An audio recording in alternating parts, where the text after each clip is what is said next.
Ghoster et se faire ghoster. Quel manque de respect. Quel manque d'humanité. Eh bien, je suis d'accord, mais pas dans tous les cas. Tout dépend du contexte. Il y a des silences qui font mal, des silences qui détruisent, plus qu'une insulte.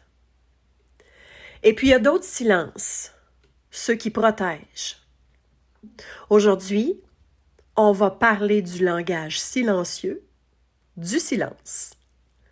Parce que si tu ne t'autorises pas à ghoster dans certains cas, tu continues à perdre ton énergie, le respect de toi-même, pour t'enliser dans des débats stériles et des relations malsaines, voire toxiques.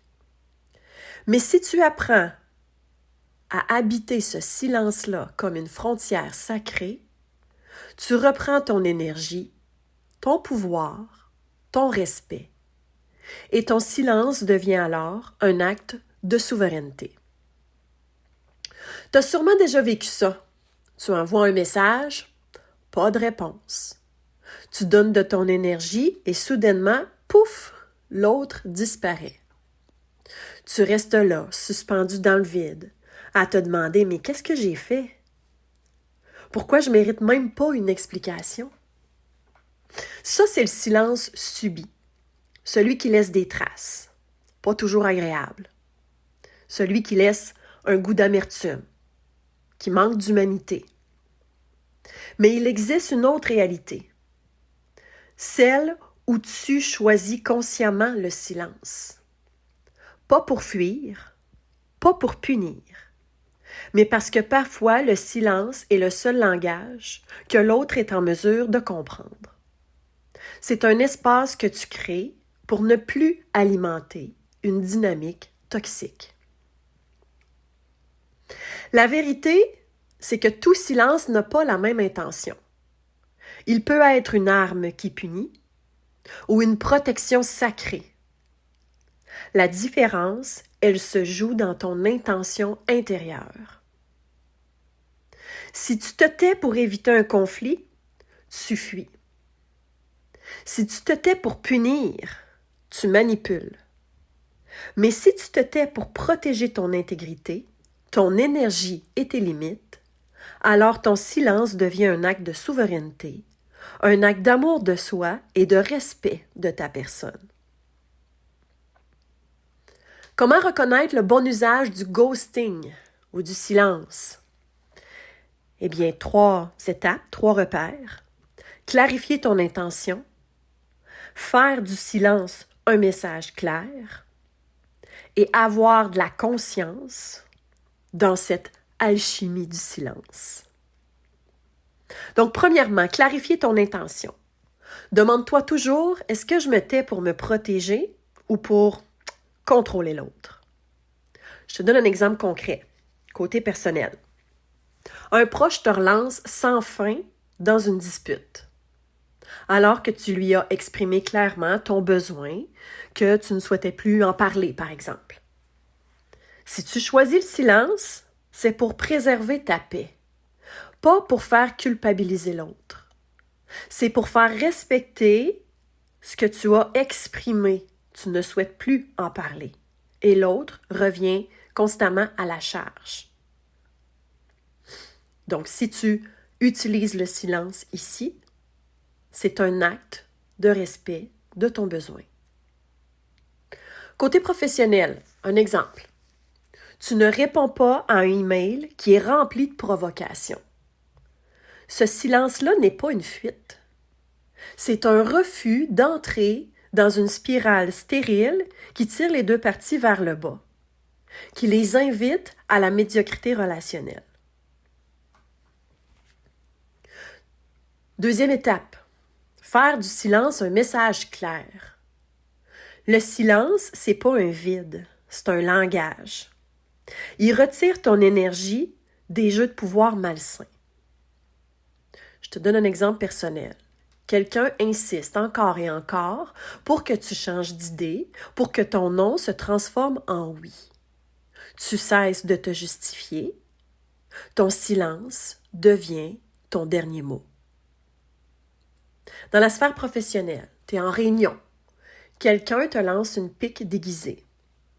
Plutôt que de t'épuiser à argumenter, tu choisis consciemment le silence.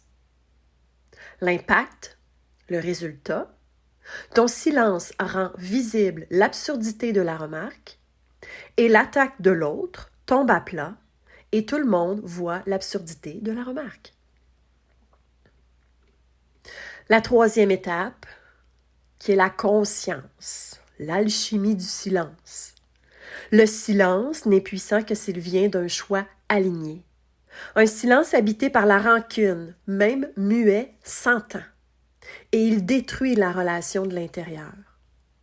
On parle ici de comportement passif-agressif. Et on ne veut pas aller jouer sur ce terrain. Ce qu'on veut, c'est justement désamorcer ce champ de mine. Donc, un exemple personnel. Tu te tais, mais ton corps bouillonne. L'autre le sent. Ce n'est pas un vrai silence pour protéger ton intégrité, mais c'est plutôt une guerre froide que tu proposes à l'autre pour le faire réagir. On n'est pas dans le silence en pleine conscience. On n'est pas dans la posture où on souhaite une alchimie du silence. Un dernier exemple. Quand l'autre dit « Je veux parler, mais c'est toi qui refuses. » Oh! Il démontre sa bonne intention. Mais la réalité, c'est qu'il se place plutôt en victime devant les autres, utilisant une triangulation pour te faire passer pour la personne qui est fermée et qui ne veut pas en parler. En réalité, il ne cherche pas à dialoguer, mais à t'imposer sa vision, sans jamais reconnaître sa part de responsabilité. Et il le fait devant témoins, pour avoir encore plus de force d'impact. Donc répondre serait de nourrir un faux débat. Ici, ton silence devient un acte de souveraineté.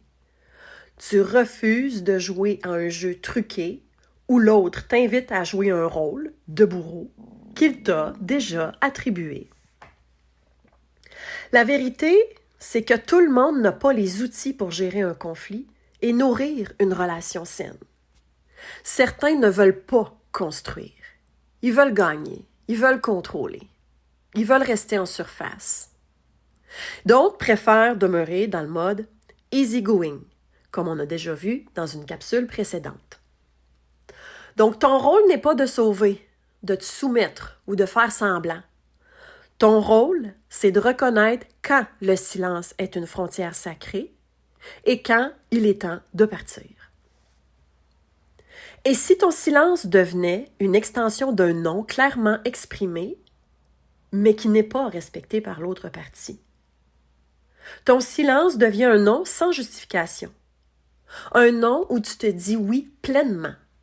Un espace que tu crées où tu cesses de nourrir ce qui ne te respecte pas. Le silence, il n'est jamais neutre. Il n'est jamais silencieux. Il peut être un poison et empêcher la relation d'évoluer, de continuer. Il peut aussi être libération pour permettre à chacun d'évoluer. Et la clé, c'est toujours ton intention. Le silence qui fuit, c'est de l'impuissance. C'est la posture de la victime. Tu te retires, mais en te laissant écraser. Le silence qui punit, ça s'appelle de la manipulation. C'est la posture du bourreau qui cherche à faire payer l'autre. Mais, si tu utilises ce genre de silence, tu t'abîmes toi aussi. Et il y a le silence qui protège, le silence souverain. C'est la posture de la leader alchimique. Tu deviens ton propre sauveur. Tu refuses d'être malmené psychologiquement et émotionnellement. Choisir ce silence-là, c'est un acte d'amour envers toi-même. Et rappelle-toi, protéger ton espace, ce n'est pas de fuir. C'est honorer ton intégrité personnelle, ton identité profonde et ta valeur. Maintenant que tu as compris la puissance du silence, que tu sais reconnaître quand il est une fuite, un poison ou une frontière sacrée, il y a un pas de plus à franchir. c'est oser porter ta vérité sans attendre qu'elle soit validée par les autres. Parce que ton intégrité ne repose pas sur l'approbation des autres, mais sur la sécurité intérieure que tu construis à l'intérieur de toi. Dans la prochaine capsule, on plonge au cœur de la souveraineté. Comment cesser de te trahir pour éviter le rejet ou l'abandon et apprendre à rester debout dans ta vérité, même quand elle dérange, même quand elle n'est pas approuvée ou validée par les autres.